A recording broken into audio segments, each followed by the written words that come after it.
Oi? Peraí que tem que voltar. Na hora que eu comecei a gravar, esse Google Meet, ele joga uns alunos para fora da sala. Super educado, né? E aí, o que acontece? Eu acho que é só a Rosiane que saiu.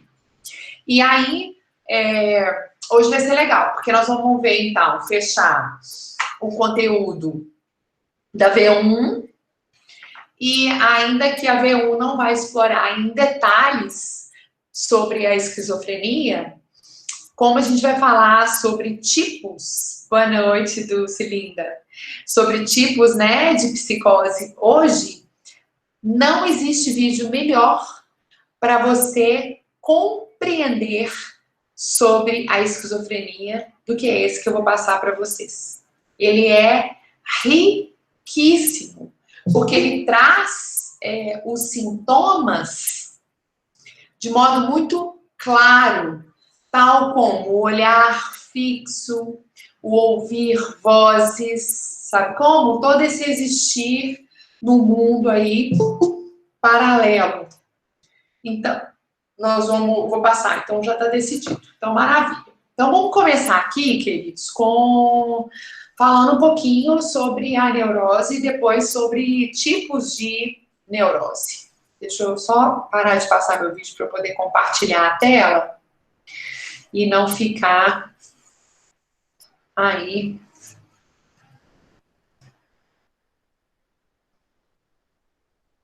O som e o áudio fragmentados, né? Podemos começar, então? Beleza. Esse primeiro, ele já está com áudio, os próximos não. Eu vou preferir fazer os próximos de modo que eu mesmo vou falando, porque eu vou abrindo perguntas. Então, queridos, hoje nós vamos falar sobre o entendimento da neurose para Freud, né? A neurose para Freud, a neurose é um distúrbio psíquico e a sua causa, ela se encontra no recalque imperfeito de desejos que foram censurados, de desejos que foram aprisionados no inconsciente, né? E o que acontece com esses desejos que se encontram, então, lá no inconsciente? Eles vão, de alguma forma, procurar encontrar meios de se manifestar, e esse meio acaba sendo justamente os sintomas neuróticos. Então, isso acontece porque o ego, ele fica incapaz de lidar com esses desejos reprimidos, com esse sofrimento reprimido. Então, quando pedacinhos, fragmentos desses desejos conseguem driblar o recalque, isso volta à consciência, só que eles precisam ser mascarados, maquiados, adulterados como uma outra coisa. E essa máscara é justamente o sintoma neurótico. Então, ele pode se apresentar, o sintoma, né, de diferentes formas, né? E que esses desejos reprimidos, inicialmente, Freud percebeu que os seus pacientes neuróticos sempre traziam formas de mascarar esse desejo através de sintomas tais como a cegueira, a gagueira ou paralisia de um dos membros. Então, o que acontece? Vamos pensar aqui.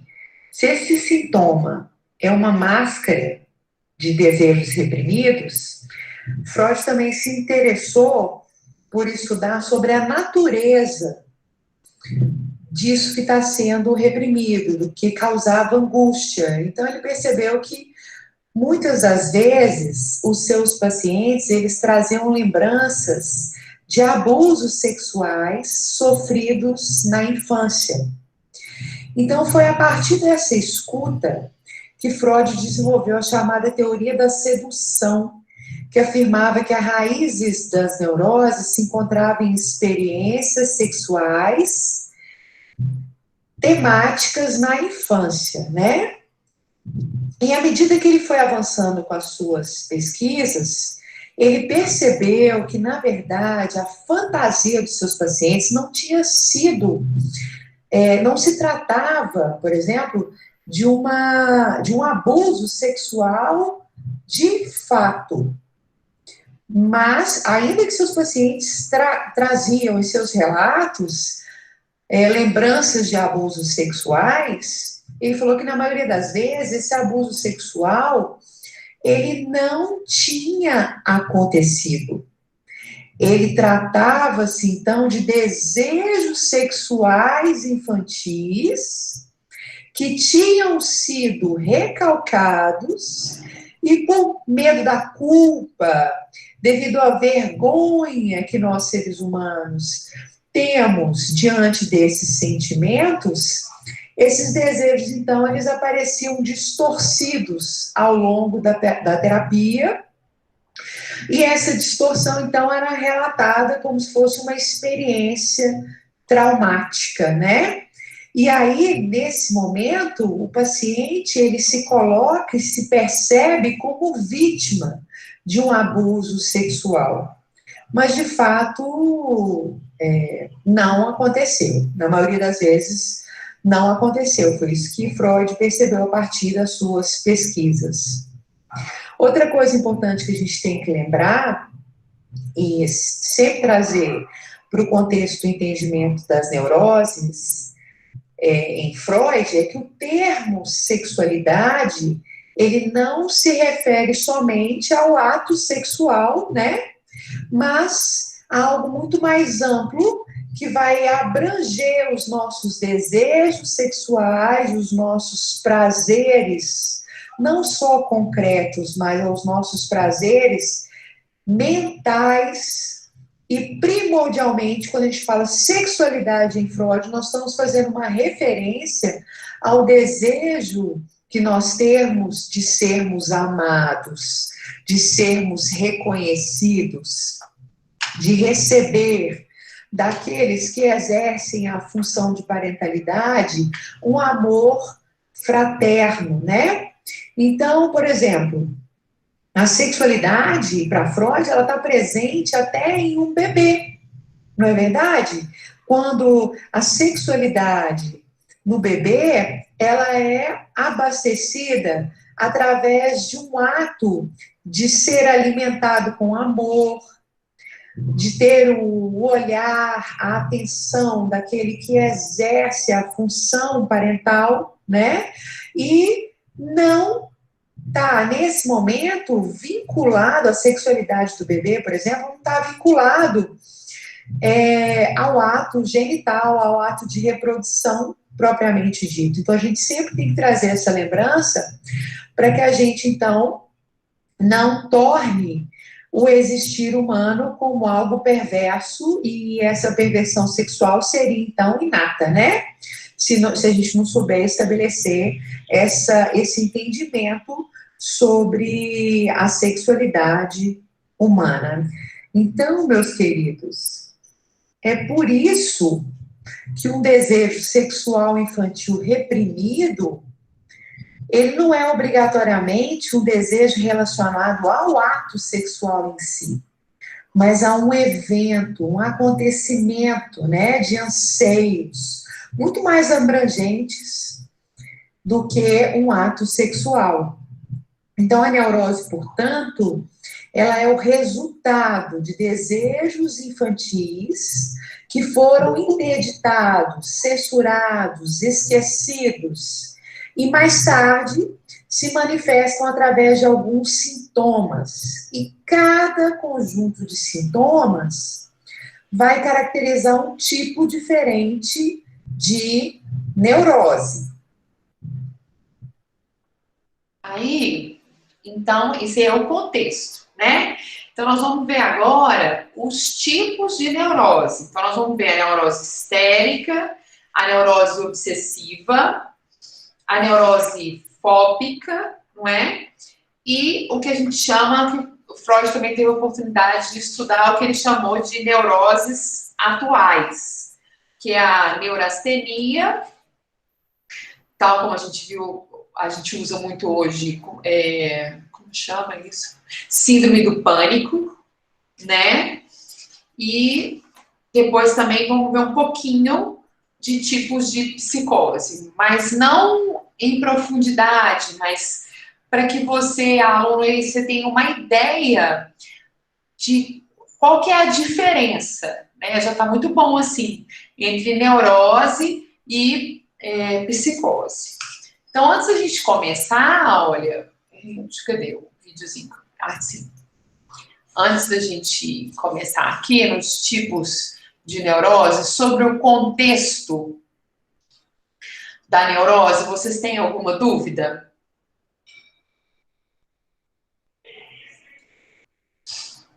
Vocês querem perguntar?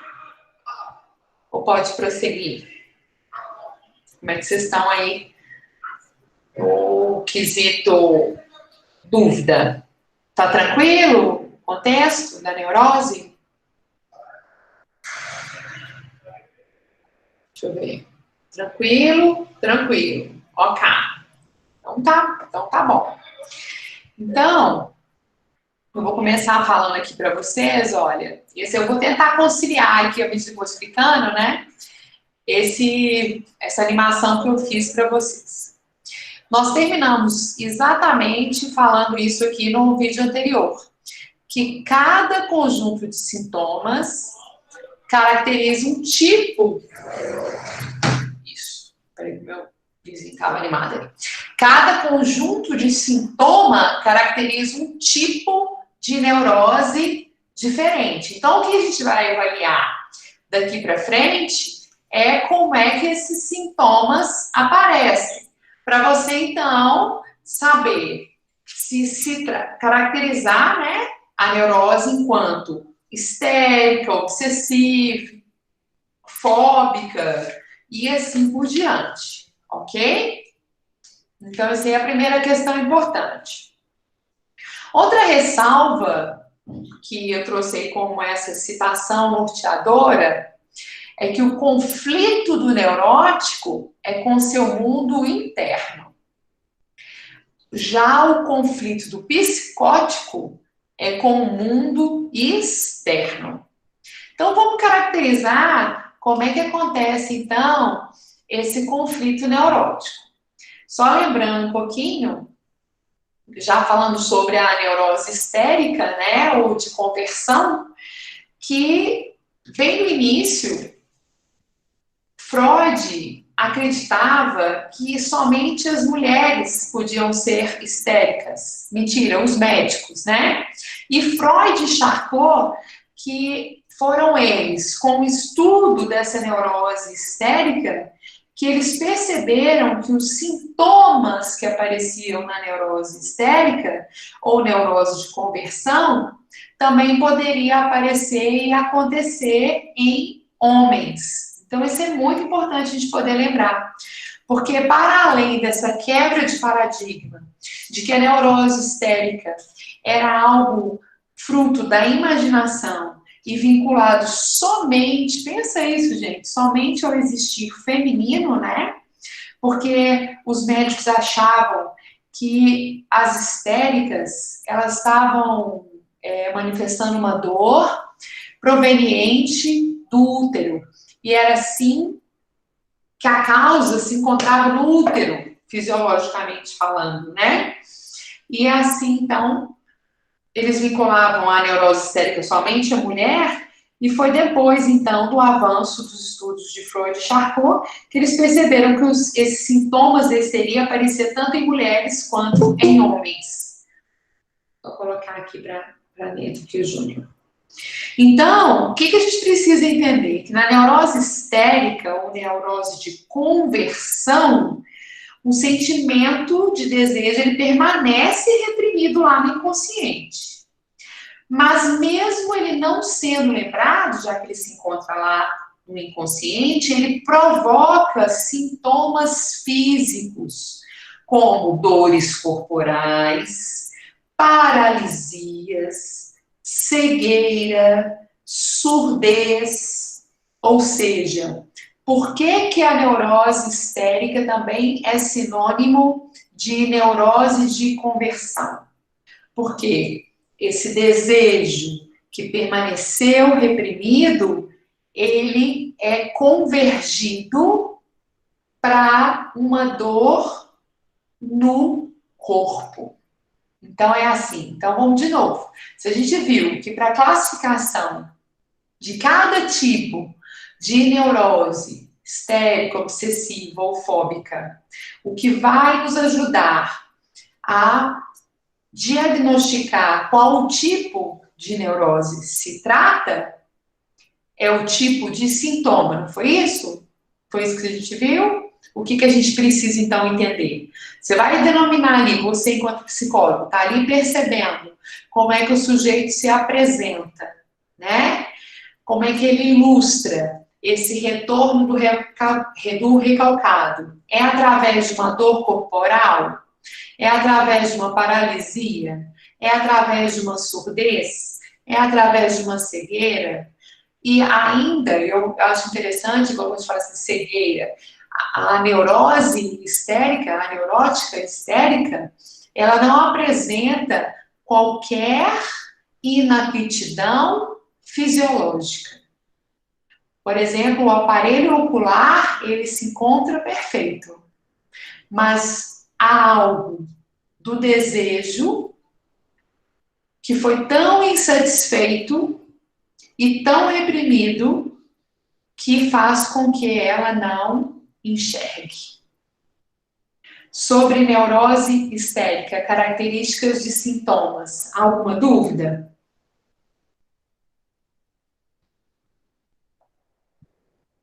Não? Tá tranquilo? Beleza. Então, o que a gente precisa saber agora sobre a neurose obsessiva? Segundo Freud, queridos, a neurose obsessiva, o pensamento, o desejo, então, sigla a histeria, né? O pensamento e o desejo, ele convergia para qualquer lugar do corpo.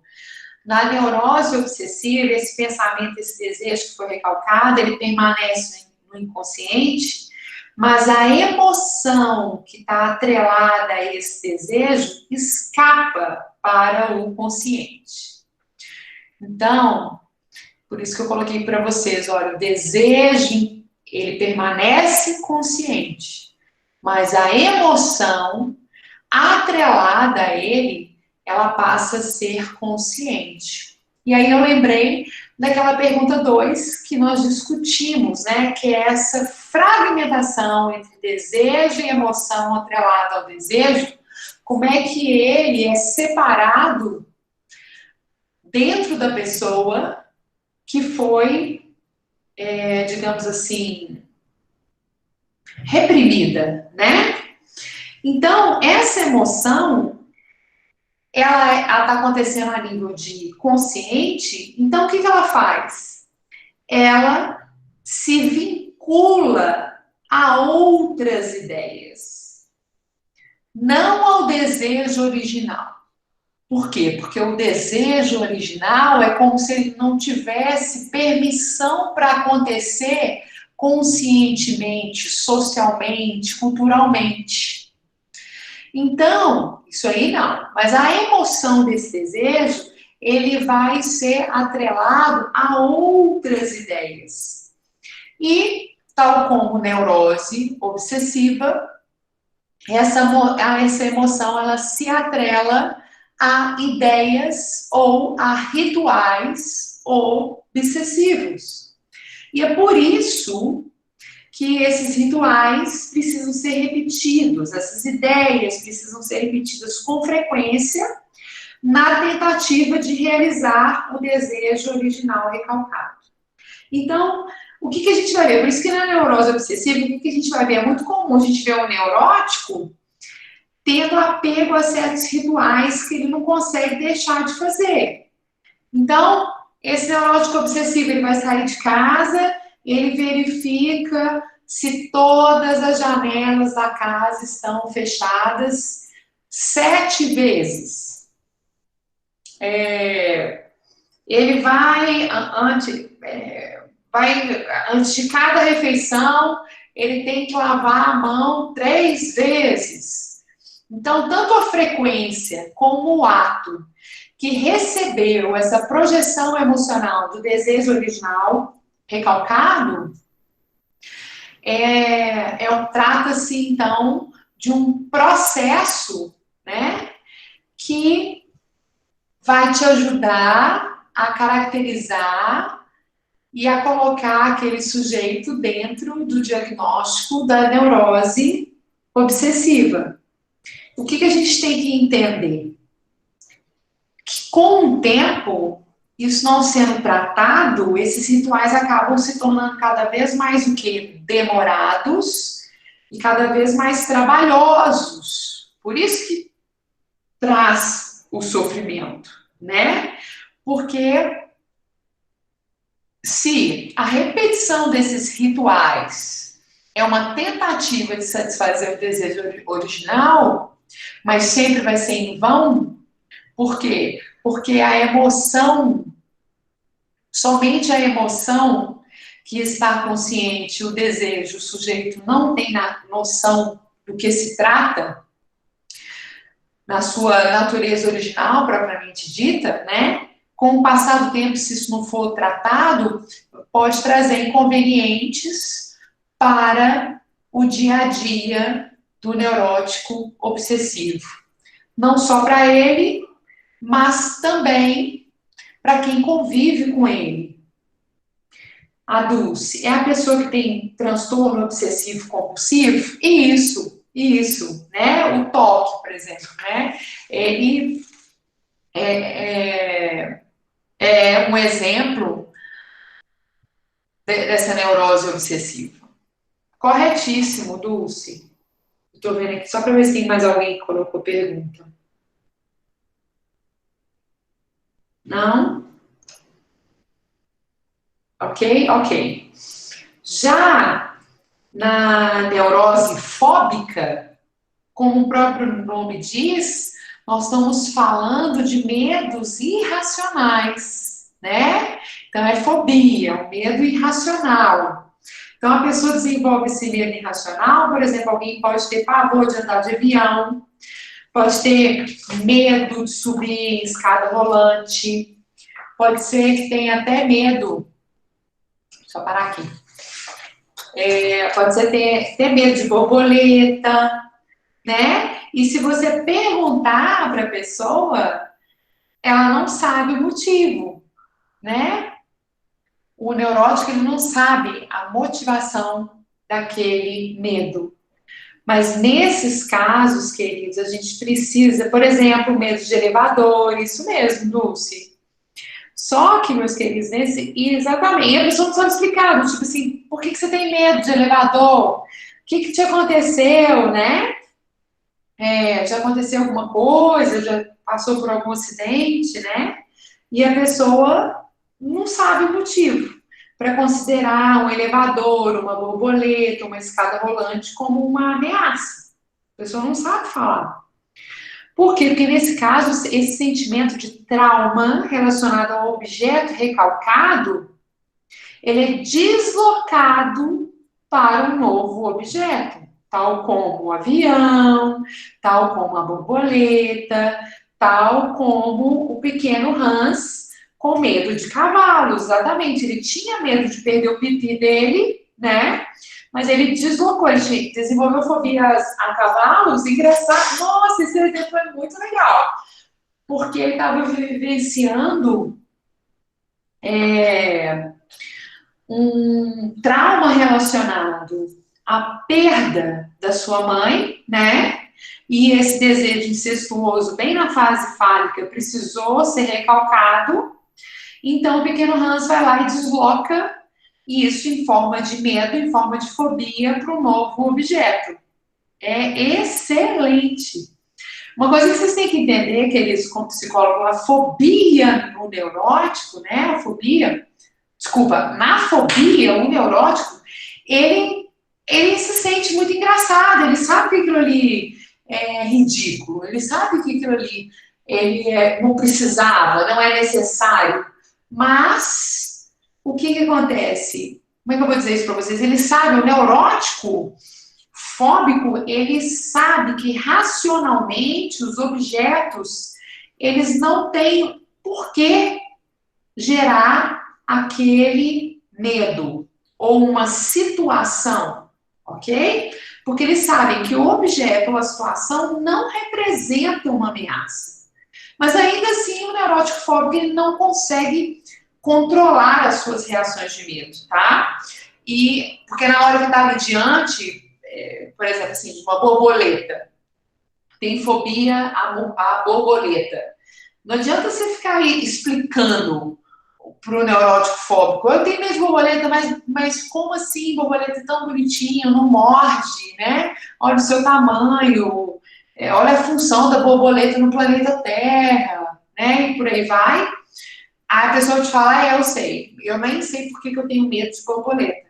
Mas passa uma borboleta voando, a pessoa sai correndo, descabelada, tudo.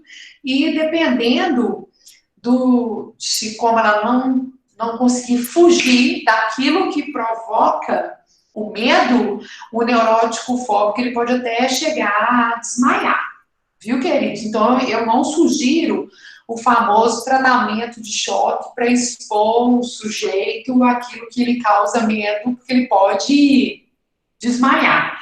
Engraçado que o Daniel está falando aqui do pequeno Hans, e ele mexe com esse negócio de super-herói lá no contexto hospitalar. Eu lembrei, foi do Batman, que no filme da história do Batman, ele tem medo de morcego. Então ele vai para uma gruta de morcego e fica lá, se expondo ao seu medo. Então, nessa condição de tratamento, entre aspas, né, você se expor àquilo que te provoca medo, não é uma proposição de cura terapêutica, tá bom? Isso aí funciona lá nos cartoons mesmo. Caso contrário, não. Irene, claro, lindeza. Tô gravando essa aula e depois eu coloco lá o link da live para vocês, tá? E esses videozinhos que eu tô passando aqui para vocês, eu posso colocar no meu YouTube, se você quiser, porque eles são mais curtos do que assistir a live como um todo, que às vezes demora muito, né? Para vocês também lá no WhatsApp separadinho, tá bom? Claro que pode perguntar, Andréia, pode pôr aí. Ah, que ótimo, Irene, beleza. Pode perguntar, Andréia. Ao invés de escrever, que eu já estou cansada de escrever hoje. Não, tá tudo bem. Porque, pelo que eu escuto, né, que a gente conversa, parece que a gente lida com a neurose como se fosse algo mais tranquilo e aceitável do que a psicose. Então, eu queria que você refletisse um pouco a respeito disso, porque eu acredito que tenha estados de neurose, principalmente todas elas, a histérica, a obsessiva, a fóbica, que às vezes causam tanto transtorno para as pessoas que são acometidas dela, que é tão grave como é percebido psicótico, que tem alucinação e escuta vozes e tudo mais, sabe? Então, eu queria que você trabalhasse um pouco isso, Carla, porque parece que a neurose é aceitável e a psicose não, entendeu? Não é isso, não. Vou te falar como é que eu entendo, tá bom? Mas isso não é seu, não. Isso não é seu, não. Eu escuto, geralmente... Como que você vai ter que entender a partir de hoje dessa conversa comigo. O resto é o que eu falo. Tá bom, combinado. Primeiro, por que eu vou te explicar? Todo sofrimento, Andréia, ele é válido. Você não concorda comigo? Não precisa tirar seu áudio aí, não. Só para você poder entender. E eu vou te Concordo. Todo sofrimento é válido. Qual que é a diferença, né? Então, eu vejo a Fernandinha, deixa eu ver se ela está aqui hoje, ela veio lá comigo, lá na turma de falar, né, Fê? A gente vê lá na psicossomática. Nós acho que os alunos vão apresentar sobre isso. A dor, ela é subjetiva. Quem é que dá o peso para uma dor, se é isso que o sujeito está passando é intolerável ou suportável, é o sujeito que sofre. O próprio entendimento da personalidade humana no contexto da psicanálise é uma supervalorização da subjetividade, ou seja, daquilo que nos torna únicos. Então, a gente não vai nunca falar isso está certo, isso está errado. Mas é diferente. E pegando, então, essa palavrinha diferente, aí agora é que você vai poder entender um pouquinho. O que acontece? Eu estou tentando voltar aqui para você, porque aí você sempre vai lembrar disso. A causa da neurose, ok? É aqui, é essa aqui. O conflito neurótico é com o seu mundo interno. Então, você não perde contato com a realidade. O psicótico, o conflito psicótico é com o seu mundo externo. Então, você perde contato com o seu mundo externo. Aí, nesse ponto, que você vai entender essa colocação. Você vai ver como é que você tem que entender daqui para frente. Um neurótico, ele consegue avançar na própria vida, ainda que ele não vá passar por um tratamento terapêutico ou se submeter a uma terapia medicamentosa. Porque os seus conflitos são provenientes do seu mundo interno e ele é capaz de não reconhecer o desejo reprimido, ok? Ele não faz isso porque está reprimido, tal como a gente viu. Mas ele consegue se perceber. E às vezes, inclusive, que ele precisa de ajuda. Tamanho o sofrimento. Agora, o psicótico, dependendo do tipo de psicose, ausente ou distante desse contexto da terapêutica medicamentosa, ele pode colocar a própria vida em risco e a vida do mundo externo, daqueles que ocupam o mundo externo. Então, dentro disso, talvez as pessoas vão falar assim, não, olha, a psicose é muito mais grave porque traz algo que a neurose não traz. Que é colocar a própria vida do sujeito em risco, em detrimento desse descolamento. Não existe uma ponte com a realidade. O psicótico não tem ponte com a realidade. E o neurótico, sim. Você entendeu agora, Andréia?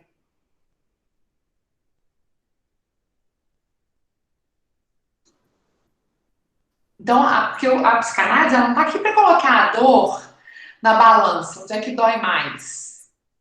Mas se você começar a entender a diferença entre... beleza, entendeu?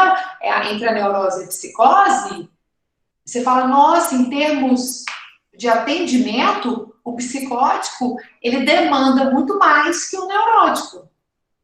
Tanto é que...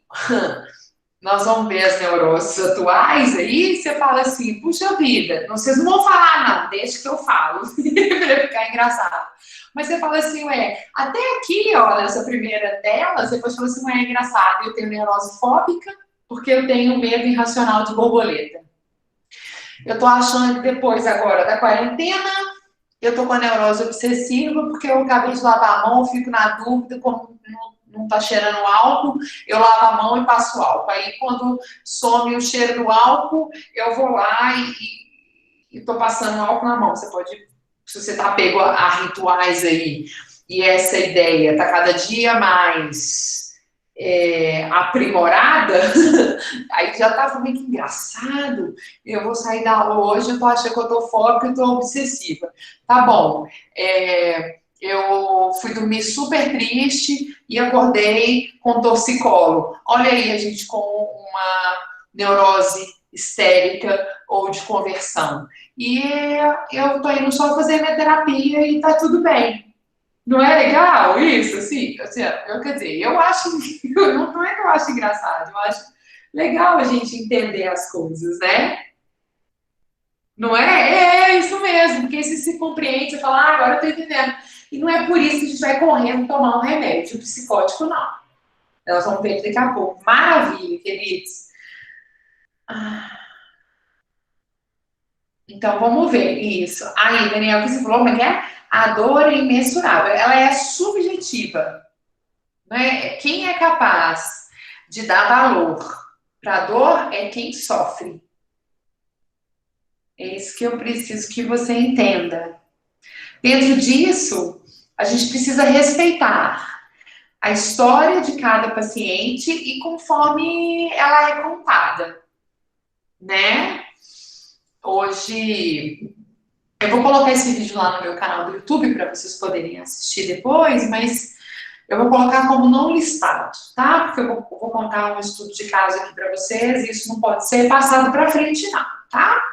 Então, hoje mesmo eu estava atendendo uma paciente e ela estava me contando uma história que, ao meu ver, era algo muito simples. Ela estava com um problema com o marido dela, um probleminha de ciúmes, e ele começou mandando para ela uma mensagem que dizia assim: olha, tô de olho nesse cara aí que tá no seu perfil no Instagram, hein?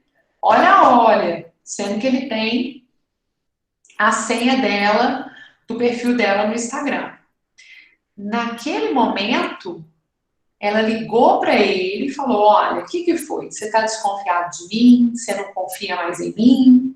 E aí ela ficou com medo de ter que terminar, de vir a uma separação. E se você está ouvindo isso, você fala: gente, mas não é para tanto. Como é que você pensa em divórcio porque o seu marido fez uma brincadeira de que tem um amigo seu lá no seu perfil do Instagram que botou lá um coraçãozinho para você por causa de uma postagem que você fez? Só que no momento que você está ali ouvindo o seu cliente, ele está aos prantos, ele está chorando. E aquela insegurança, para ele, é real. Vocês estão compreendendo? É muito forte, é algo realmente muito triste. Porque ele está vivenciando isso. E aí, mais um pouquinho, se você escuta mais um pouquinho, é coerente com a história. Toda vez que essa minha paciente, ela teve a sua palavra colocada em checkmate, verificada, ou as pessoas duvidavam daquilo que ela estava falando, né? Ela sempre sofria muito, porque ela sempre foi muito julgada. Então, tá vendo como é que é diferente? Mais um motivo para a gente sempre colocar em prática a comunicação terapêutica que a gente aprendeu. Ou seja, deixe que o paciente entre em contato com a sua própria dor, com a sua própria narrativa, através de um contexto que não está julgando. Então, a gente viu falas do tipo: me fale mais sobre isso. O que mais te deixou chateada? Foi o que ele falou ou foi com o modo como ele falou? Porque em nenhum momento ela entendeu, ela se sentiu amada, ela em nenhum momento ela entendeu que o marido dela estava com medo de perder ela, e por aí vai. Então é nesse momento que, se a gente não ficar bastante vigilante, e vocês já falaram exaustivamente, né, na nossa aula anterior, na correção daquele exercício, que a projeção, ela vem. E quando a gente fala de dor do outro, a nossa projeção também é coerente com a nossa história. E no lugar da projeção, a gente vai colocar o quê? A comunicação terapêutica. Ou seja, permitir que os nossos clientes falem das suas dores. tá bom? Então, Professora, oi, querida. tudo bem? Boa noite. Oi, boa noite. Aqui, então, só para me entender melhor, o conflito neurótico, ele é com o mundo interno. E Isso, ele tem ponte com a realidade, correto? isso, O psicótico, o conflito é externo e ele não tem ponte com a realidade, correto? isso. Beleza, essa era a minha dúvida. Obrigada. Isso mesmo, ok? Então, nós vamos ver aqui o que Freud chamou de neurose atual, né? Ela já está, a neurose atual, meus queridos, ela já está vinculada à vida sexual adulta, tá?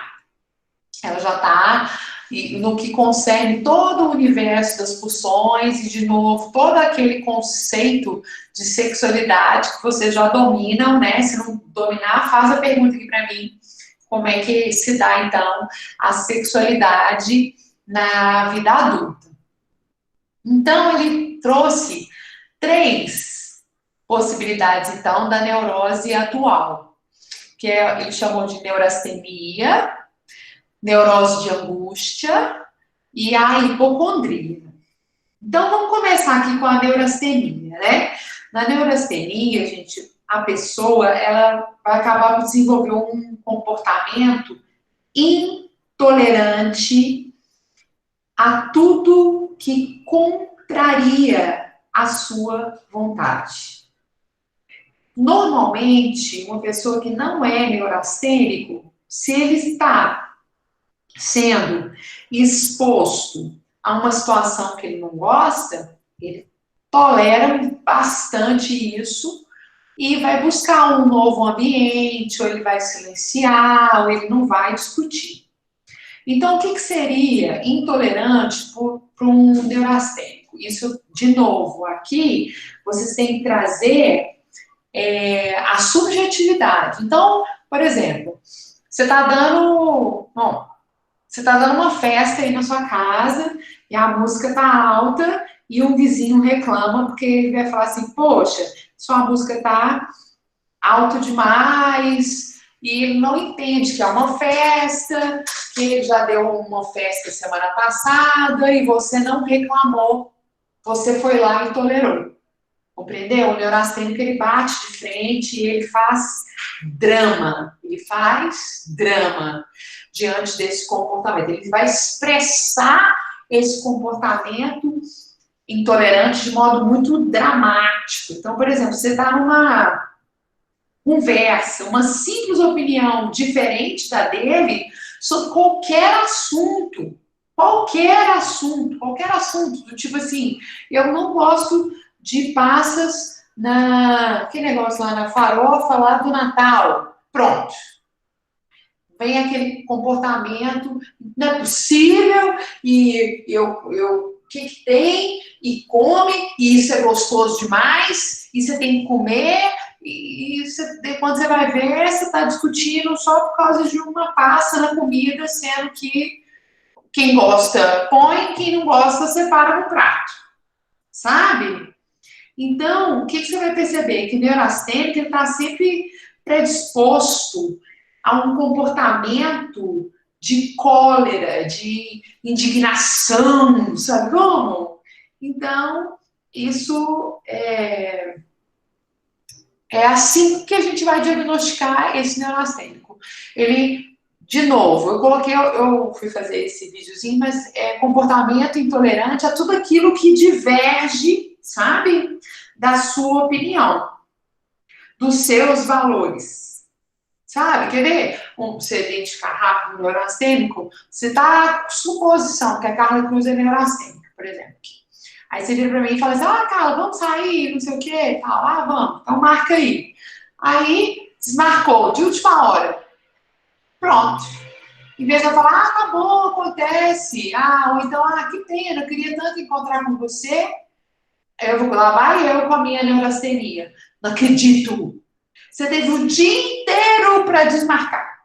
e desmarcou agora, que eu já estou pronta. A pessoa não vê a solução, ela tem que manter a sua norma, a sua verdade o tempo todo, sabe como?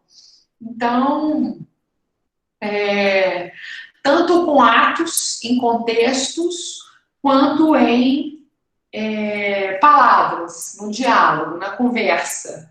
Desviou um pouquinho daquilo que é diferente, pronto. A pessoa está ali fazendo drama para manter a sua verdade enquanto absoluta, enquanto única, e é sofrido.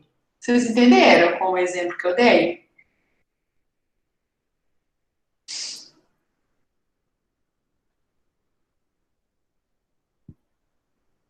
Ok. Essa segunda, queridos, que é a neurose de angústia, né? Os sintomas desse neurótico de angústia costuma ser igual eu escrevi para vocês aí, ó. Taquicardia, sensação de opressão no peito, dores de cabeça, diarreia, angústia, medo, sabe? Eu vi que alguém tem uma. Deixa eu voltar aqui só um pouquinho na neurastenia, que a Dulce perguntou um negócio. A pessoa está sempre armada, né, entre aspas, tipo assim, disposta a fazer o drama, a discutir, a brigar, se não for do jeito dela. É isso mesmo, Dulce. Ok? Ela vai lá e faz, não é possível! E a pessoa tá ali, daquele jeito, né? Ok? Então, o que difere, né? Porque a neurastenia ela apresenta esse comportamento intolerante com o outro, né? Mas agora a neurose de angústia é voltada para o próprio corpo. Peraí, que alguém voltou lá no neurastênico. Ah, sim. Também pode ser conhecida, Daniel. O Daniel está perguntando se estão acompanhando aí no chat, porque eu estou no computador e olhando aqui o chat no celular. Esse rigor neurastênico tem relação com fixação na fase anal? Pode ter sim, que é o que eles chamam de personalidade anal, porque são aquelas pessoas que se sentem ameaçadas quando elas precisam abrir mão do controle. Não é verdade? Abrir mão ali se submeter à ordem do outro, né? Se submeter à verdade do outro. Pode sim, corretíssimo. Ai, que ótimo, sinal que vocês estão entendendo tudo. Maravilha, é isso mesmo, viu?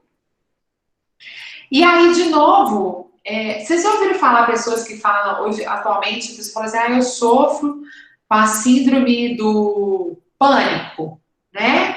Que a pessoa, ela tem uma angústia, e essa angústia, quem sofre de síndrome do pânico, ela pode se manifestar através desses sintomas que eu coloquei para vocês, que é taquicardia. Você falou, nossa, eu estou sentindo um abafamento aqui no meu peito, né? Um aperto no peito, ou então dor de cabeça fortíssima, né? Ou uma diarreia. E aí, igual eles falam, a pessoa fica com tanto medo, essa angústia associada ao medo, como se a pessoa fosse morrer, ou ficar louca, ou paralisada, né? Que é o que caracteriza esses dois últimos aqui, ó, que é o que caracteriza, então, a síndrome do pânico nos dias atuais. E é proveniente, então, e esses aí são, então, os sintomas que caracterizam essa neurose de angústia. Agora, a hipocondria, o sujeito ele acredita que ele está prestes a adoecer, que ele tem uma convicção, que tem uma doença dentro do corpo dele, que está se desenvolvendo e que os médicos são muito burros, são muito incompetentes, e eles não estão conseguindo identificar, sabe, essa doença, porque o hipocondríaco é exatamente o que eu escrevi para vocês, ele tem a convicção de doença, seja ela qual for. Ele tem certeza de que ele está doente.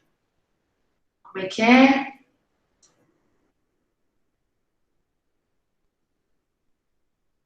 Olha, Andréia escreveu aqui para mim. Síndrome do intestino irritável.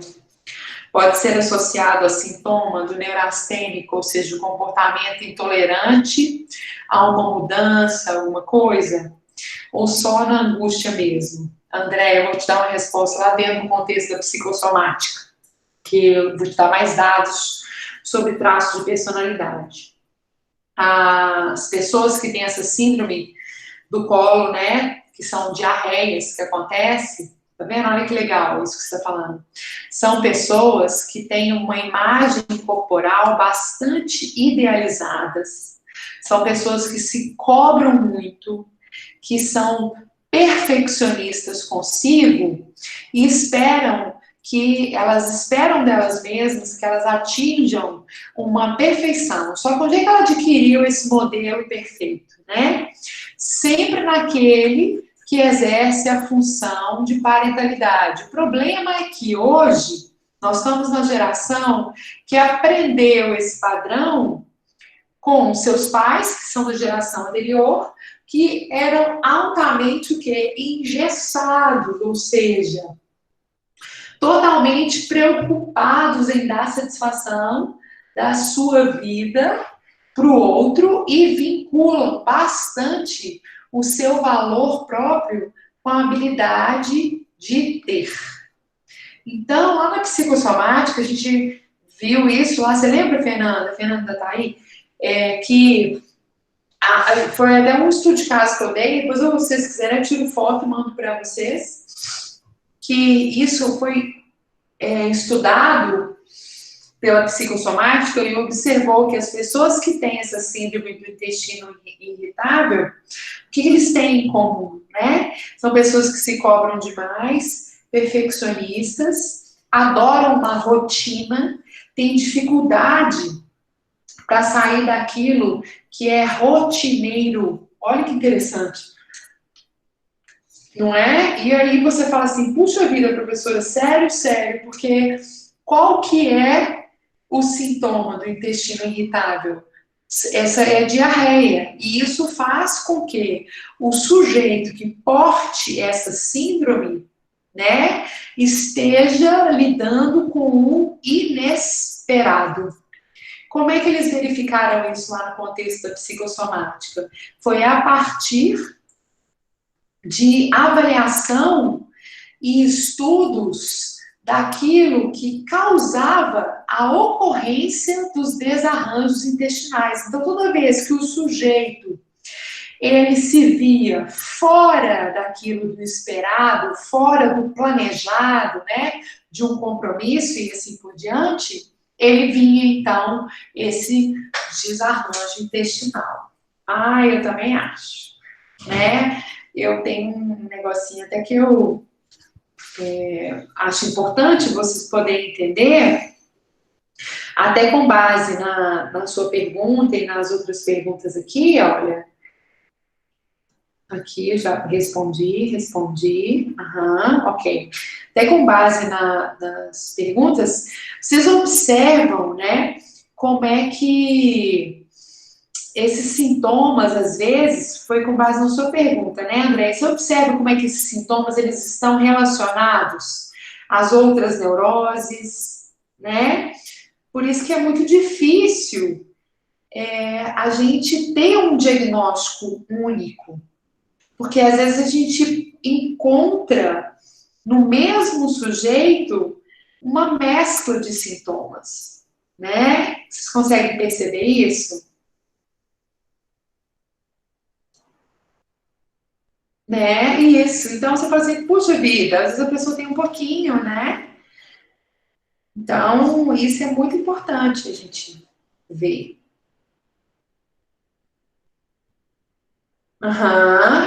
É difícil, exatamente. Estou vendo aqui, exatamente. Você dissociar às vezes. Então, lembrem-se que você não precisa estabelecer um diagnóstico com uma condição única, né? Com uma condição única, não. Né? Mas, felizmente, o neurótico é uma pessoa que ela costuma perceber que ela precisa de ajuda, né? Porque na neurose, como nós já falamos, a pessoa ela não está desconectada com a sua realidade, né? Tranquilo? Podemos avançar? Uhum. Ah, que ótimo! Legal demais. Agora, para fechando aqui, né, com a psicose, deixa eu ver aqui, meus queridos, só abrir.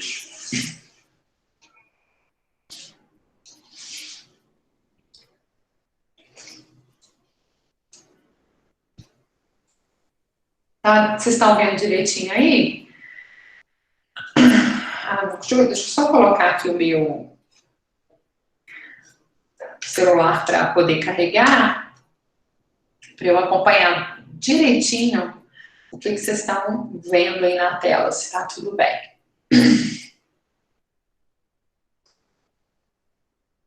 Ok, então beleza. Então tá aparecendo aí.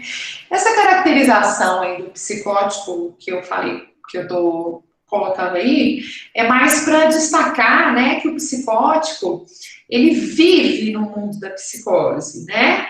Então, igual a gente viu, se lá no neurótico o seu conflito é com o seu mundo interno, o grande conflito do psicótico é com o mundo externo.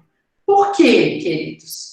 Porque o psicótico, ele constrói uma realidade paralela, como os que a gente chama de realidade da psicose. Então, isso é muito importante.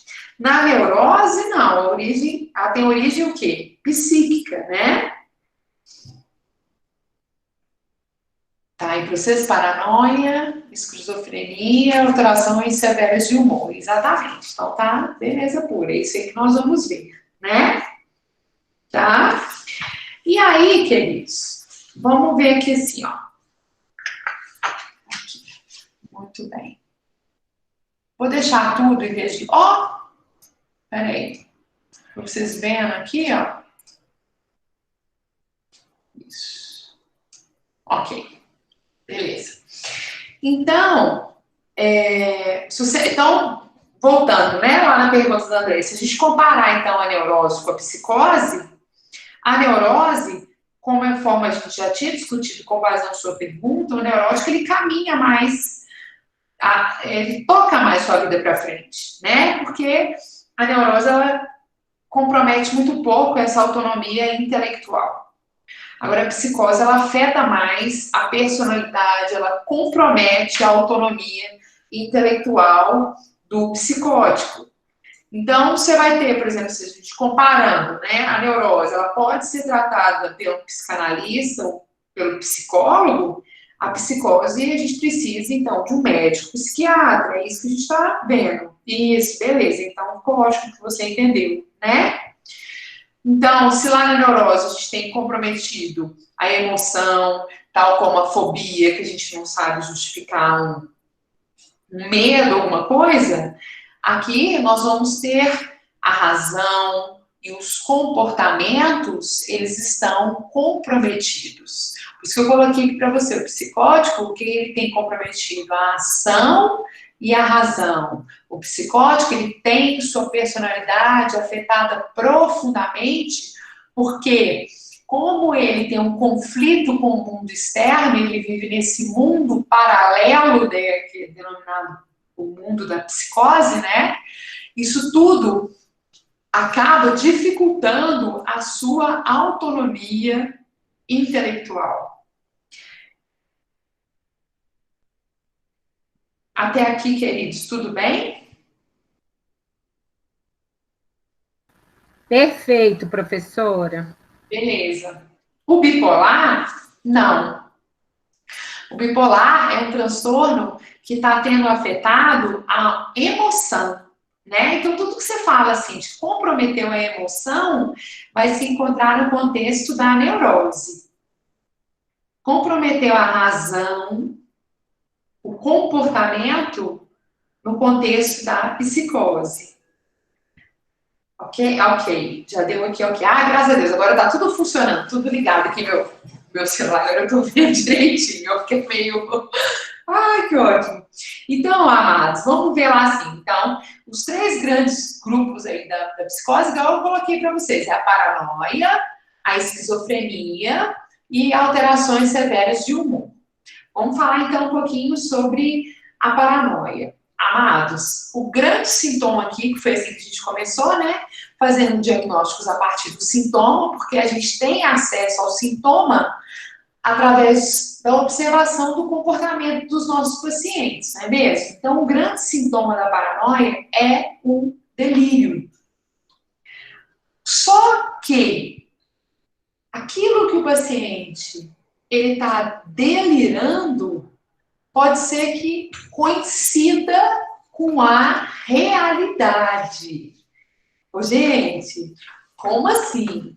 Né? Às vezes você vai ali, vamos pegar aqui, ó, bem, né, nesse primeiro negocinho que está aqui para vocês. Ele está vivendo no mundo da psicose. Se o paranoico desenvolveu um mundo paralelo que coincidiu, olha a palavrinha que eu estou usando, com a realidade, ok? O que acontece? Ele vive no mundo da psicose e você acha que ele é um neurótico, mas ele é paranoico. Então, eu vou te dar um exemplo. Até que eu pus aqui um exemplo que eu acho muito interessante, que é o exemplo de ciúmes, de apaixonamento, né? O psicótico, ele tem delírios de grandeza, ele tem delírios de perseguição na paranoia, sabe como?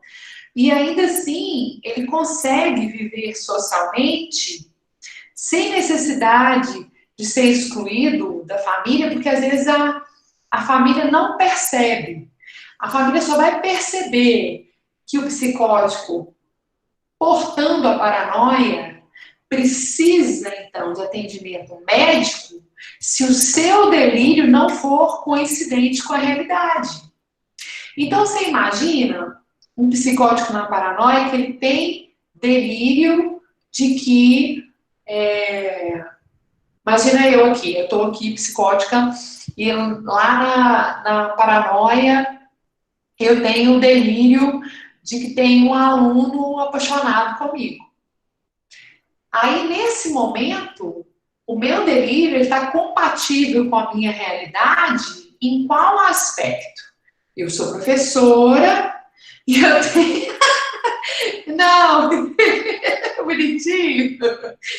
Eu sou professora e dou aula para alunos, né? Então, o que acontece? O Daniel, só para quem é novo aqui nessa turma, ele sempre vai nessa parceria de exemplos, viu, gente? Não cai na dele, não. E aí, o que acontece? Esse meu delírio de que eu tenho um aluno que é apaixonado comigo, e o aluno, ó, o jeito que ele olha para mim, ai meu Deus do céu, não deixa eu sozinha com ele na sala, porque senão ele vai me agarrar, e parará, parará, parará, e eu vou contando isso lá para minha família, o que acontece? Pode ser que a família acredite. Percebe? Por quê? Porque essa minha vivência no meu mundo da psicose, esse meu delírio ficou compatível com a realidade. Vocês estão entendendo? Então, é muito comum, às vezes, você falar assim, não, cara, mas não tem aluno nenhum apaixonado por você, não, tá tudo bem, e parará, não tem ninguém querendo te agarrar depois da aula, não tem nada disso.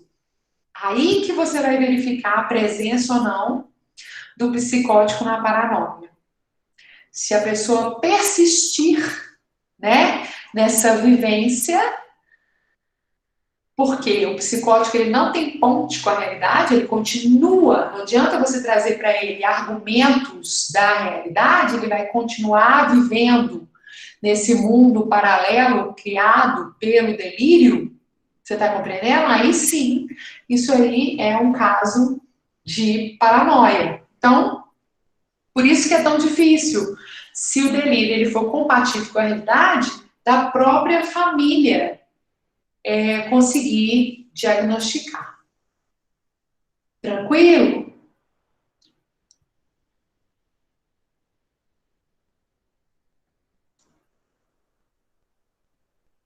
Aqui, como é que é?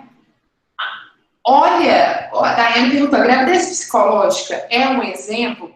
Se a pessoa, porque você está falando assim, se a pessoa, se o paranoico está delirando, a mulher, né, psicótica, está delirando, que ela está grávida e está vivendo em função desse delírio da gravidez, não é verdade? Não encosta em mim, eu preciso de um lugar para eu sentar, eu não vou enfrentar a fila porque eu estou grávida.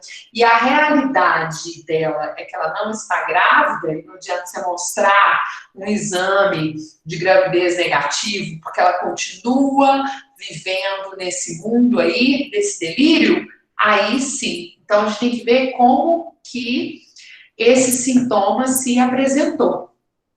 Por quê? Porque essa gravidez psicológica, ela também pode ser apresentada por um neurótico, né? Lá na neurose, pode sim. Mas aí, na hora que você traz para ele um contexto da realidade, que seria, então, um exame falando que não está grávida, a pessoa fala assim, nossa, eu fiquei com depressão, é um desejo que eu tinha. Nossa, como é que isso foi acontecer? E a pessoa vai lá e estabelece uma ponte com a realidade, né?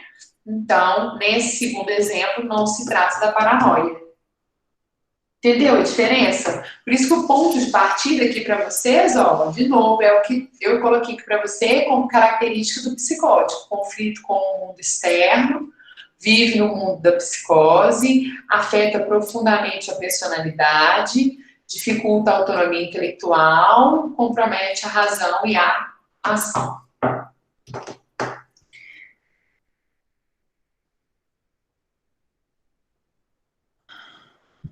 Dulce. Anice com C. Eu acho que é Anice. Era psicótica. A esquizofrenia, porque ela tinha alucinação. Ela era esquizofrênica, sim, Dulce. Excelente, Docinho. Ela era esquizofrênica. Ai, oh, gente, é assim mesmo que quando eu assistia as minhas aulas de psicanálise, eu me divertia. Eu também ficava assim, André, graças a Deus. Ai, tá ótimo. Não, sou neurótica. Ai, que lindo, neurótica, tá bom demais, tô feliz, ponte com a realidade, tá tudo bem. Exatamente. Ai, que ótimo, né? Hoje eu vou falar um pouquinho sobre a esquizofrenia, né? E vamos encerrar aqui com as alterações severas de humor. Mas lembre-se, então, que o filme vocês vão assistir sobre a menina que nasceu esquizofrênica, a Jane. Ele é muito didático, esse estudo de caso da Jane, porque ela nasceu esquizofrênica. Então, você já vê todos os sintomas de esquizofrenia de modo muito nítido nesse filme, tá? Porque de todos, paranoia, esquizofrenia e alterações severas de humor, a esquizofrenia é a mais desestruturante no que diz respeito aos laços sociais, meus queridos. Por quê? Você deve estar perguntando, mas por quê, professora, né?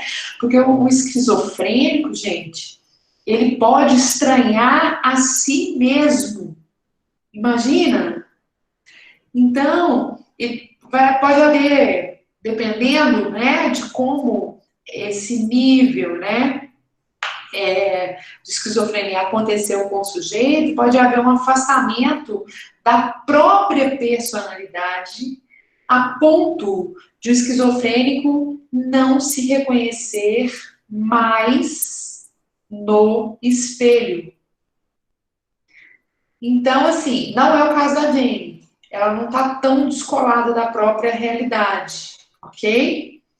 Mas, diferentemente da paranoia, o delírio da esquizofrenia frequentemente é incompatível com a realidade, porque frequentemente na esquizofrenia você vai ver ali presenças de alucinações, né? E aí a Jane tem isso, vocês vão ver isso no vídeo. Pode ter delírio de perseguição por algo que está alucinando, ou seja, o delírio não é compatível com a realidade na esquizofrenia, sabe? Tem um filme, não sei se vocês já viram, o pessoal que gosta de ver filme aí chama Mente Brilhante, que lá retrata a história de um matemático, ele sofria de delírios de perseguição, alucinação, né? Você já assistiu, né? E ainda assim ele foi um excelente pesquisador, professor, né?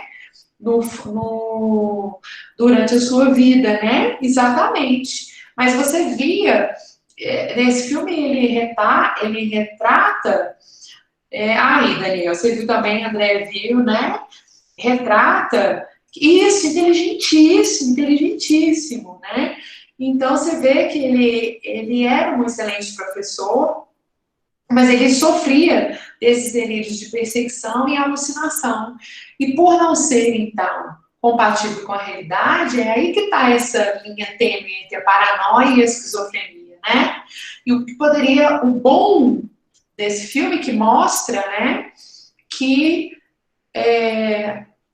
pelo menos se o esquizofrênico ele não se afastar da sua própria personalidade, a gente já tem uma terapêutica medicamentosa que pode contribuir muito, né, para que ele continue aí a sua vida, né, e pode manter até o emprego, tudo, né.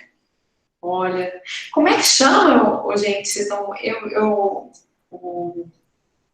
a mente brilhante, eu tô aqui falando com vocês e eu tô tentando lembrar, como é que chama o matemático que passa nesse filme? Isso, John Nash. Isso mesmo, inteligentíssimo, isso mesmo. E ele era esquizofrênico, então, senão você vai... pessoas que usam muita droga têm delírio paranoico? Não, esquizofrenia. Dulce, na paranoia, você pode tomar também.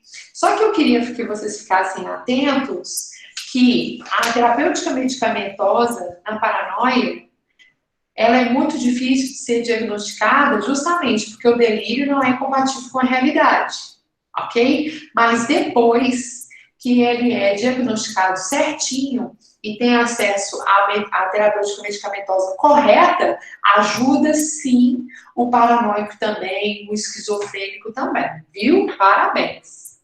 Viu? Isso mesmo. Pois é, esse John Nash, eu nem sabia quando eu vi esse filme, que era biografia lá.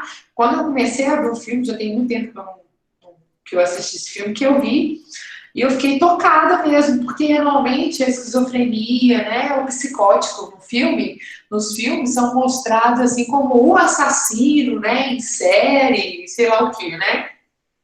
O homem da faca, né, assim, que vai sair atrás de você com a faca na mão, né? E às vezes não, às vezes a gente está aí convivendo com um psicótico aí no nosso dia a dia, né? Olha que legal, André, falando que ele se estabilizou também por causa do amor recebido pela esposa e pela filha, né? Gente, isso é tão importante, o acolhimento do filho, ok. Eu não lembro mesmo dos detalhes do filme, não. Deu até vontade de ler de novo. Mas essa sua colocação, André, me faz lembrar sobre a importância do acolhimento da família. Deixa eu falar para vocês, hoje em dia a gente, dependendo de onde é que esse psicótico está recebendo o tratamento, esse retorno e essa adaptação à realidade proveniente do uso correto, da dosagem correta, do medicamento que o psicótico faz uso, isso ajuda muito, né, na convivência de uma vida bastante tranquila, vamos dizer assim. Acontece que se você não persistir nisso e reforçar sobre essa importância de fazer uso constante da medicação, algumas famílias, por estarem na fase de negação do luto, pode entender que o sujeito ou o seu familiar amado encontra-se curado. Vocês estão compreendendo? Tamanha adaptação do psicótico pode ter, tamanho dependendo, né? Porque isso, de novo, é algo subjetivo, né? Todo mundo sabe, é algo individual. Mas, e por que eu estou falando isso? Porque se o psicótico, ele para de tomar a medicação, que normalmente é controlada pelo familiar que cuida dele, ele vai voltar a ter os sintomas anteriores. E então é muito importante, toda vez que você atender o seu paciente, você manter o atendimento também da família, para que ela compreenda que ele se encontra bem atualmente, porque a família está fazendo com competência a função dela. Então, isso é muito importante, porque não tem cura. Esquizofrenia não tem cura. Paranoia não tem cura. Tem o quê? Através da medicação, amenizar os sintomas. É isso mesmo. Isso mesmo. Finalmente, meus queridos, aí quando você vê aí alterações severas de humor, né? E eu coloquei aqui para vocês destacando, né? Que o sintoma é o empobrecimento afetivo. Se você tiver oportunidade de ir no hospital psiquiátrico, às vezes você vê alguns pacientes do hospital psiquiátrico num cantinho, agachadinho. Vocês já viram isso? Não sei se vocês já foram, né? No hospital psiquiátrico, às vezes tem um paciente que ele fica ali no cantinho, porque é aquela quina mesmo de hospital, quina da casa, é como se trouxesse aí proteção, mas na verdade você vê esse empobrecimento afetivo, essa apatia de sentimentos, de desmotivação. Na hora que você olha, lá no Raul Soares, por exemplo, você vai ver isso, exatamente, né? Você vê essa apatia de sentimentos, né? É como se fosse assim, um desaparecimento de energia, o paciente ele não tem iniciativa. Então, o paciente ele pode ficar tanto agachadinho, mas eu vou explicar para vocês por que eu falei ele primeiro agachadinho, ou então encostadinho na parede ali, inerte, né? E fica ali, ó, durante um tempão, às vezes passou a tarde inteira, a manhã inteira ali. E o que acontece? Eu lembrei aqui do agachadinho, porque foi assim que eu aprendi a visualizar mesmo sobre essa condição de alteração severa do humor. Quando eu trabalhei fazendo estágio lá na faculdade, tinha uma paciente que ela chegava lá para o estágio de atendimento, ia passar, ela estava agachadinha lá, inerte e tudo. E esses pacientes, além dessa inércia, eles podem também ter alucinações olfativas, ok? Então, o que acontece? Às vezes, eles vão vincular essa alucinação olfativa a si. Então, como se eles sentissem cheiro de putrefação, sabe? Como se que esse cheirinho ruim de bicho morto, assim que eles vão relatar, você não tá sentindo, não? Cheiro de gente morta? Sou eu, tô morrendo, sabe? Então, ele vai trazer exatamente esse empobrecimento afetivo. Eu falo, gente, não é tristezinha, não é um negócio que está fazendo você chorar, ou sabe como? Não é isso. Não é igual a André perguntou, é o bipolar? Não, o bipolar ele é neurótico, né? é um empobrecimento severo, é uma apatia, uma desmotivação severa sobre si, sabe? Como se a energia de vida tivesse desaparecido, tá? Pode falar de paciente de lá sim, Andréia, por favor. Quando eu trabalhei lá no Raul Soares, eu trabalhava no Hospital Dia. Então, os pacientes que estavam internados lá, que eram considerados crônicos, desciam, geralmente, se eles tinham algum nível de sociabilidade, eles desciam para o Hospital Dia. E tinha um que, quando eu cheguei lá, ele ficava agachado, assim, que nem você falou. O nome dele eu chamava ele de Claudinho, Cláudio. E ele comia igual um bicho. Ele pegava a marmita e comia com a mão, não usava colher e tudo mais. E eu fui me aproximando dele. Ele tinha sido abandonado lá no hospital, a irmã quase não visitava ele, principalmente depois que a mãe faleceu. E ele projetava a mãe dele em todas as mulheres mais velhas, da idade assim da mãe dele na época. E com o tempo, ele não tomava banho, não cortava unha, não trocava de roupa e tudo. E eu tinha um projeto lá que eu levava os pacientes de lá junto com um técnico de enfermagem para o cinema. E ele sempre ia. E aí, com o tempo, ele não tinha identidade, porque ele dissociou o nome dele de batismo. Ele colocava o nome de todos os jogadores de futebol que ele gostava no nome dele. E com o tempo, para resumir a história, o Claudinho foi socializando, começou a comer a marmita com a colher, começou a tomar banho, só quando eu pedia para ele, que ele tomava, cortar o cabelo, cortar as unhas e tudo mais. Até que com o tempo eu consegui levá-lo para tirar a carteira de identidade, porque isso dependia da gente conseguir o benefício de prestação continuada para ele, o BPC, e aí o Claudinho ficou mais socializado, sabe? E aí um dia o psiquiatra dele chegou perto de mim e falou que quem tinha curado o Claudinho era eu. E ele tinha uma vinculação muito positiva comigo. E é uma história, assim, que eu sei que quando a gente tem o cuidado, o acolhimento, a disponibilidade com um esquizofrênico, que faz o tratamento e tudo mais, ele pode viver em sociedade tranquilamente, né? Às vezes entra em crise, é claro, por alguma dissociação, mas a gente pode mudar essa realidade. É isso. Mas tem uma questão muito importante, porque essa disponibilidade para com o psicótico, ela é raramente alcançada. Sabe como? Esse acolhimento social, né? E, infelizmente, quando a gente fala de política pública, aqui no Brasil, a gente retrocedeu. Isso é muito importante ficar claro.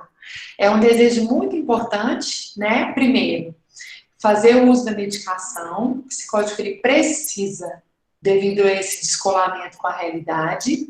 E também, como qualquer sujeito, igual você falou, precisa ser tratado como uma pessoa. Que é o olhar nos olhos, sem preconceitos, tudo, né? Eu não sei se eu já falei isso para vocês, exatamente para vocês. Eu já contei isso aqui, queridos. A minha primeira vez lá no Raul Soares, a minha vivência foi de medo. E eu tinha estudado muito para estar lá e para conquistar a minha vaga, no estágio supervisionado, com o meu professor, sabe? Que dentro do contexto da psicanálise, porque eu sabia que era minha área de atuação, e um negócio assim, disputadíssimo, eu fiz a prova escrita, uau, estudei, foi legal, consegui. E no meu primeiro momento no Raul Soares, eu contei isso para vocês, que eu estacionei meu carro, estava indo para o estágio, e o Raul Soares tem o estacionamento dos carros, você passa o portão e aí você já pode parar. E determinados pacientes, dependendo de como eles se... contei para vocês, né? Vou terminar aqui só para ver se a Andréia sabe. E aí, determinados pacientes, dependendo de como eles estão, eles podiam ali tomar sol, no estacionamento da frente, quer dizer, ele não está nem trancado ali, né? E na hora que eu desci, um paciente perguntou para mim, falou, você pode me dar R$ 1? Eu tirei o dinheiro e dei para ele e fui ali, mó gás, para encontrar com o meu professor. Porque toda essa, onde que eu quero chegar, né? Toda essa confiança, apesar do preparo teórico, né? Isso também requer, de novo, igual eu sempre falo para vocês, além da nossa, além da nossa condição, como que eu vou dizer, embasamento teórico que a gente precisa, a experiência também, ela tem que fazer parte do nosso refinamento profissional para que a gente realmente dê conta de ser e tratar o psicótico como gente, né? Isso é aprendido. Isso é aprendido. Não sei se... eu contei uma outra vez também que eu e minha amiga, nós ficamos presas no pátio, junto com os psicóticos. Contei esse casinho.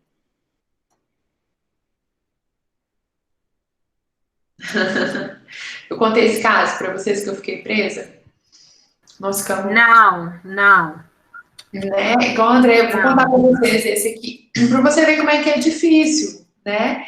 Mas foi assim, aí a gente já estava lá, né? Com 1 ano já de estágio, tudo, aprendendo, né? Aos trancos, barranco, cai, levanta, que a confusão não é nada. Já estávamos lá e a gente sempre trabalhava em dupla. E uma amiga minha, um professor falou assim, não, pode ir lá no pátio, eles estão lá tomando sol, tudo. E pra vocês terem uma noção, tem quase, deixa eu ver aqui, tem quase 25 anos que eu formei, para vocês terem uma noção aí de tempo, tá? Não tinha nem celular na época para eu pedir socorro.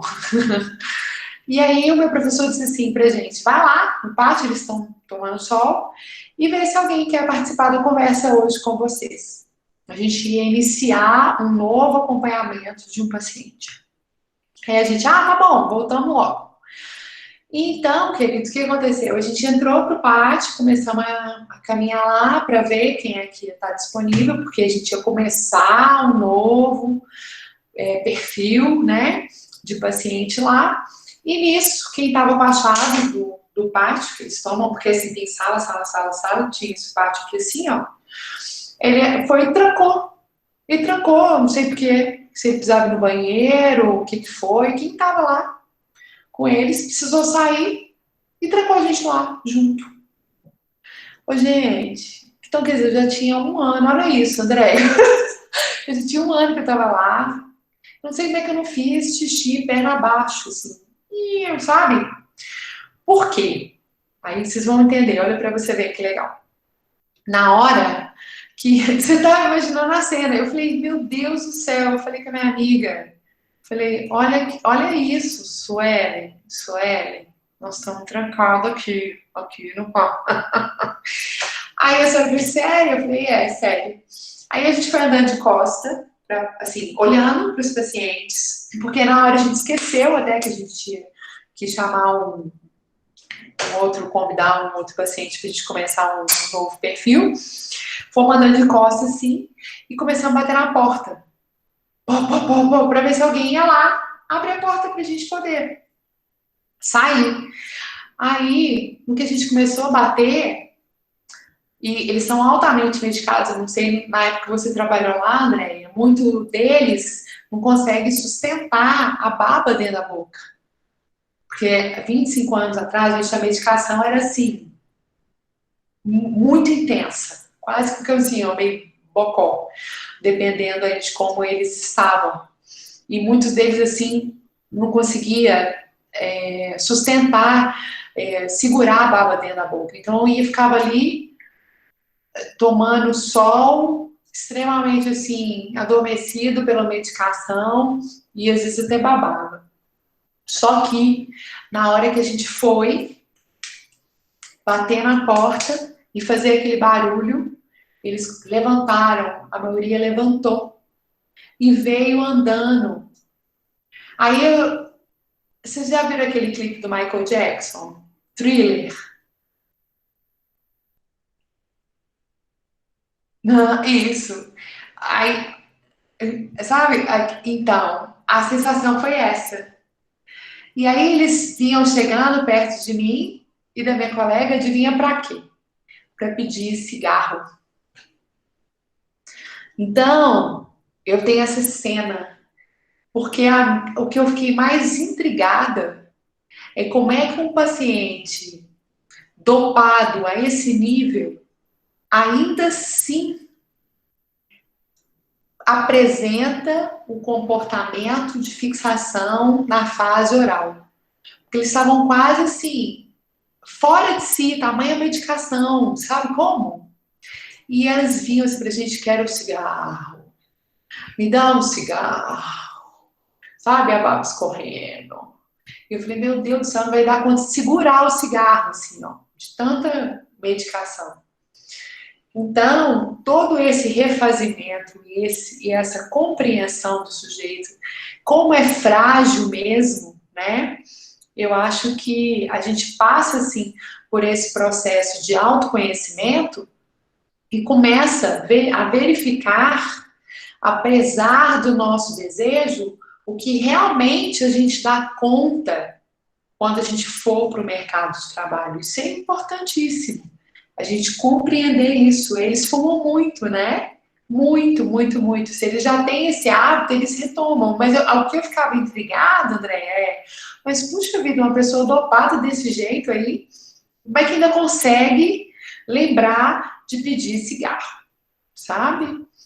Então, a gente é afrontado diariamente com os nossos medos dentro do hospital psiquiátrico, e na minha época, então, a gente vinha com muita fantasia a respeito dos hospícios lá de Barbacena, sabe? E assim por diante. Quando a gente foi para a prática, a gente verificou que era tudo diferente. Mas até lá, até unir, né, e verificar o que realmente acontece, ficar livre desse imaginário pavoroso, é um esforço ali, é um esforço diário, é só isso que eu queria falar para vocês, né? Então, é bacana. Vocês gostaram aí de ver essa diferença entre a psicose e a neurose? Aham. Gostaram? Beleza, beleza, beleza. Aham. E outra coisa que eu queria saber de vocês se sobre essa personalidade histriônica, se a gente pode corrigir no dia do... Peraí, só um minutinho, tá? Eu tô abrindo aqui, eu parei de compartilhar a tela, senão vocês iam ver. Peraí, meus queridos, abril, maio... Não, nós estamos em abril, aqui dia 24, né? Aí dia 8 a gente vai ter o teste. No dia 15 de maio, porque nesse dia a gente vai corrigir 10 questões fechadas, que a Lúcia já estava perguntando sobre a pré-V1. Eu vou falar para vocês o seguinte, eu vou disponibilizar para vocês a pré-V1 ou exercício de fixação entre os dias, eu vou mandar isso lá no WhatsApp por escrito, tá? Você vai poder fazer entre o dia 4 e 10 de maio, fora do nosso horário de aula. Não é na nossa live do dia 8.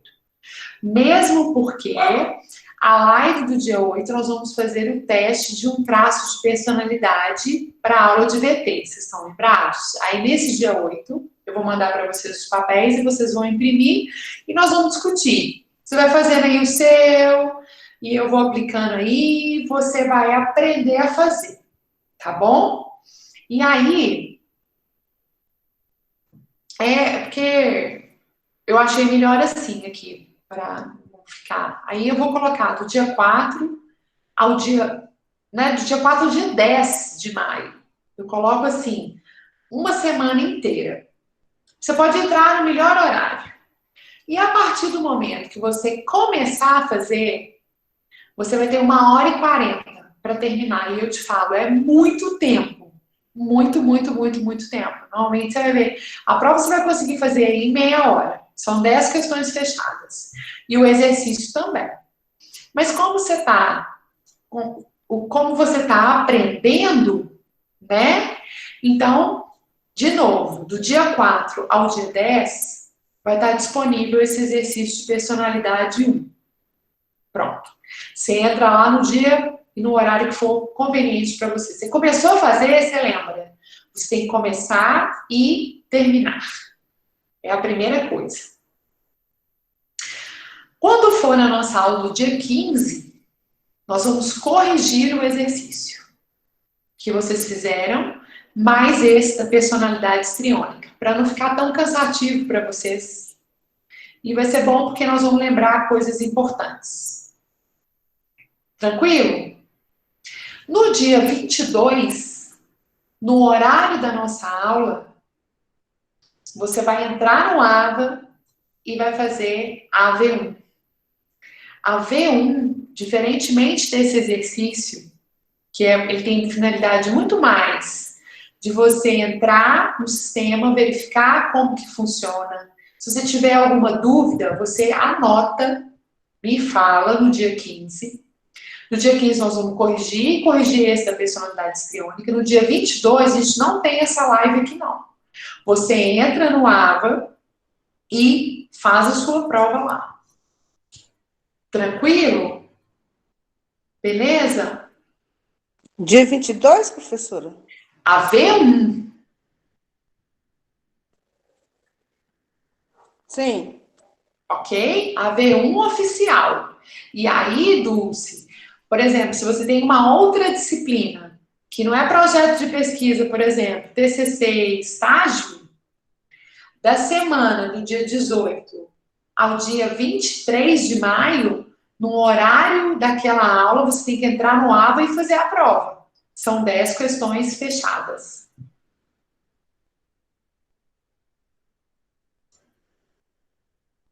Tranquilo?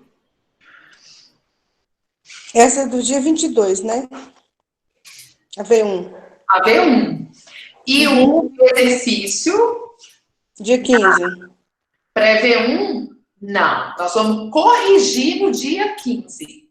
Isso. Você A vai pré-V1 que vai ser dia 4. dia 4 de maio e o dia 10. O melhor dia, o melhor horário que você achar conveniente para você. Ok.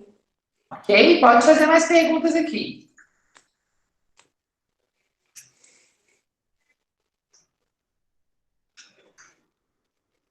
Mais alguma pergunta? Qual que é o nome? Qual que é o nome do filme, professora, que a senhora falou que a gente tem que assistir o vídeo? Estou olhando aqui agora, porque eu não sei se eu tenho ele no meu canal. E eu vou mandar para vocês agora. É da Jane. Será que é aquela menininha lourinha que os Isso. pais... A menina que nasceu esquizofrênica. Pois é, aí no final ela tem até um irmãozinho, não é? Ela é loura? Sim. Acho que Eu nós vou vimos achar ele enquanto passado. eu estou falando com vocês em português, porque eu tenho ele. Deixa eu só ver aqui. Help tutoriais, entretenimento, Peraí, notícias, documentários. você achou? Quem está falando que viu agora? Essa é a única hora em que A Irene. conseguimos ficar juntos. Achei em português. É por isso que tentamos fazer isso. Deixa eu só ver se é esse mesmo que eu quero, tá? Mas eu adoraria. Ah, sim. É esse aqui, ó. Vou mandar o link para vocês agora no WhatsApp, porque é bom que você vai e já completa com o conteúdo da aula de hoje. Ok? Não fica nada fragmentado. Quando a gente voltar, eu tô abrindo aqui agora pra gente, personalidade. É esse aqui, ó. Assistir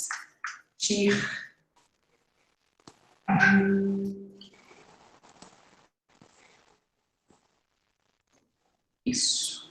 Por lá. Tá lá no WhatsApp. Vocês vão assistir para mim. Esse aí, Daniel, tá em português? O que eu mandei lá no WhatsApp é exatamente o que eu preciso. É igual o que eu tenho.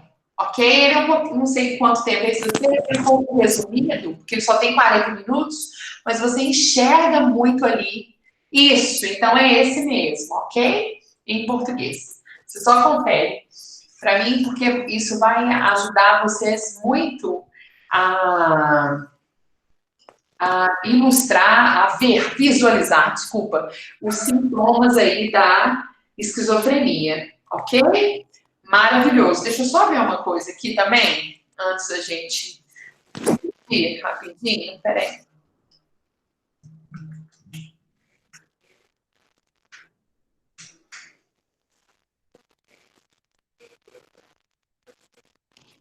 Aqui, ó.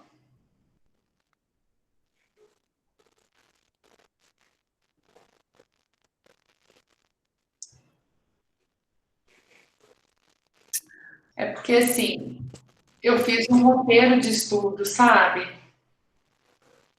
Mas é tão complexo, assim, porque se a gente tivesse tendo a aula presencial, teria observado tal, taranã. Uhum.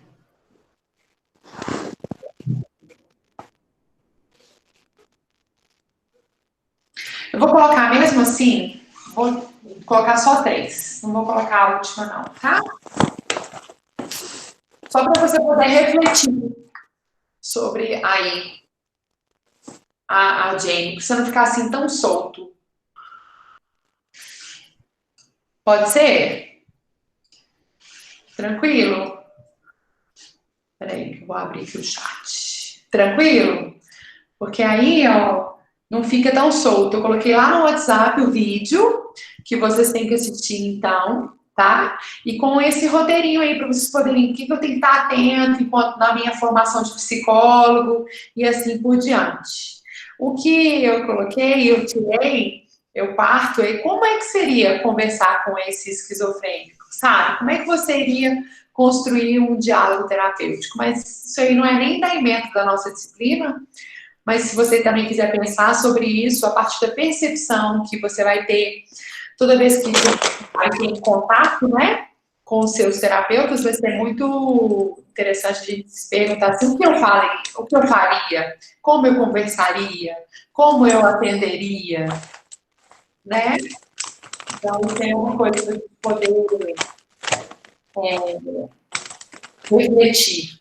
Mas mais para frente, tá? Queridos, então tá bom. Podemos encerrar por hoje para não ficar cansativo, tá tranquilo? Vocês estão entendendo? Acharam legal? Como que foi aí para vocês aí? Dá um retorno.